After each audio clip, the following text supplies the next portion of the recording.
A suburban street smothered by smoke.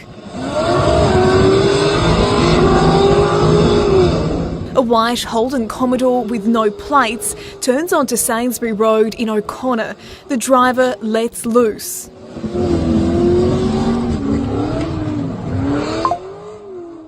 Holding up a Transperth bus, 2 more vehicles in tow before 6 motorbikes join the dangerous stunt. It looks like a carnival of dangerous idiots. The 2-minute-long video posted to social media this week quickly gained thousands of views. 9 News shared this vision with WA Police, the state's top cop and police minister outraged. You don't have a right to behave recklessly and dangerously out there, and you don't have a right to boast about it.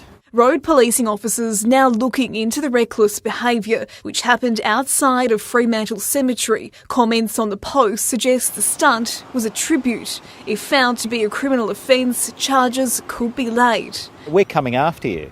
We've got the evidence, we've got the video, we'll find you. There's every chance we could seize vehicles and crush them as a result of this. Online content like this will be targeted under WA's new post and boast laws. That piece of legislation expected to be passed by the end of the year. With these new laws, you could face not just the penalties of your behaviour out on the street, but an extra up to 2 years in jail for boasting about it and glorifying this sort of reckless behaviour. I've got no confidence that the government's serious about bringing this on. Rachel Clifford, 9 News.